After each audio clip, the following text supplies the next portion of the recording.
Nous nous sommes lancés en 2006 dans une expérimentation sur les huiles végétales pures inspirée par un voyage en Allemagne. Alors pourquoi? Parce que l'huile végétale pure, contrairement à tout ce que l'on dit être des biocarburants, a lui un bilan extrêmement positif sur le plan écologique, pressage à froid, consommation locale, pas de rejet de produits d'effet de serre.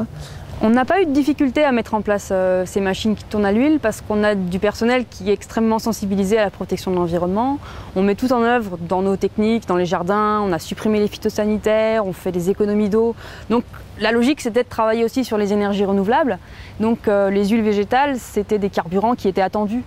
On a commencé sur 1 puis 2 véhicules. Aujourd'hui, on est en train de transformer encore 4 autres tondeuses et tracteurs. Donc ça monte en puissance progressivement, ce qui laisse le temps à chacun de bien appréhender le système, comment ça fonctionne, quelles sont les difficultés, comment on résout les problèmes. Et au final, ça fonctionne très bien.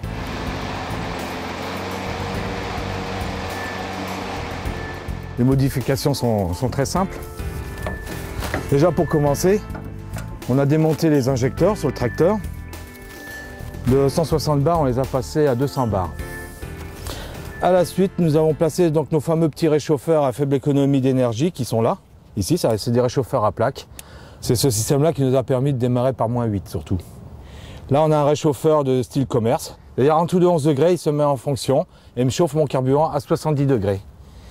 J'ai un réchauffeur là aussi à plaque sur le filtre à huile et un dernier sur le réservoir et la pompe à carburant naturellement. Plus long, c'est le démontage du réservoir et puis le tarage des injecteurs, c'est une journée de travail.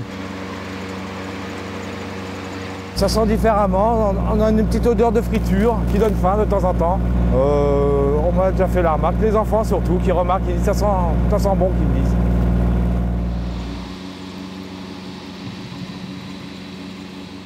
Nous, on avait plusieurs avantages à se lancer dans cette expérimentation.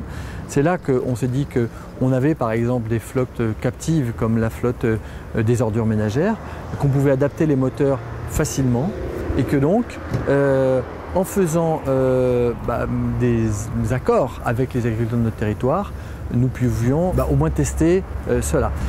Nous sommes dans le local qui sert à stocker les huiles, qui nous permet de faire tourner les camions. On a le plein du petit réservoir pour le gasoil et ensuite on a le plein du réservoir d'origine du camion qu'on remplit à l'huile. Le fonctionnement est différent parce que le soir, quand ils arrêtent le camion, il faut basculer un interrupteur qui permet de redémarrer le matin au gasoil. Le matin, quand ils ont démarré, il faut rebasculer le même interrupteur pour que automatiquement la sonde détecte la température et repasse sur l'huile. Le plein se fait à l'aide de cette pompe.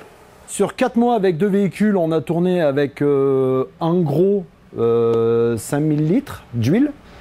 Je pense que oui, c'est économique. C'est moins polluant. Les moteurs apparemment s'abîment moins. Nous, on a fait le choix des HVP à la ville de Lyon parce qu'on savait qu'autour de nous, il y avait des agriculteurs constitués en CUMA, des associations qui étaient dynamiques, qui étaient motivés pour mettre en place cette filière, mais qui avaient besoin d'une garantie. Et nous, collectivité, on est utilisateurs et on permet à ces agriculteurs de se structurer et de mettre en place des presses qui sont de calibre suffisant pour garantir une qualité d'huile intéressante et qui permettent ensuite de fonctionner sans aucun problème. Il n'y avait pas de cadre juridique en fait jusqu'à récemment et maintenant on a une expertise scientifique en fait, parce qu'il y a le CIRAD, le Centre international pour la recherche agronomique et le développement, qui travaille depuis des années sur l'utilisation d'huile végétale et qui peuvent apporter vraiment des références techniques et accompagner les collectivités. Voilà, c'est en train d'évoluer. On est membre d'un test qui se fait alors avec des collectivités de Rhône-Alpes, mais aussi des collectivités autrichiennes et d'autres pays européens, sous l'égide de Rhône-Alpes Énergie Environnement, de plusieurs collectivités qui, du point de vue de la problématique des transports et de l'effet de serre et du carbone, sont un peu en phase de test pour pouvoir éventuellement après étendre ce type de pratique à d'autres collectivités. La filière HVP, elle est intéressante sur plusieurs points de vue, à la fois sur les pollutions, puisqu'on émet beaucoup moins de pollution en tournant à l'huile de colza. On est très intéressant au niveau du rendement énergétique, puisqu'on sait très bien qu'un colza qui est une culture courte, on a un cycle du carbone qui est court et une meilleure efficacité, puisqu'on n'a pas de transport sur de très longues distances, on a un système de production à froid, ce qui veut dire des dépenses d'énergie très faibles. Et donc le rendement énergétique d'un litre de colza est bien plus intéressant qu'un litre de diesel par exemple. Au titre du travail qu'on peut avoir avec les agriculteurs de notre territoire, ça nous semblait intéressant de travailler avec eux à la mise en œuvre de cette filière qui nous semble importante à terme pour l'indépendance énergétique des exploitations. Là, je parle vraiment de motorisation agricole. Mais pour pouvoir tester ça en motorisation agricole, il fallait créer des unités de production et donc il nous semblait qu'à ce niveau-là, les collectivités pouvaient avoir un rôle d'incitation ou de soutien au monde agricole pour pouvoir mettre en œuvre à la fois la production de l'huile et à la fois l'utilisation. La filière HVP est prête. Bien sûr, tout dépend de l'échelle. On ne va pas dire que la filière est prête pour alimenter tous les moteurs qui roulent en France. Par contre, sur des échelles locales, comme c'est le cas à la ville de Lyon, oui, là c'est tout à fait possible de se mettre à l'huile végétale pure. Nous sommes le seul service espace vert entièrement certifié ISO 14001 en France.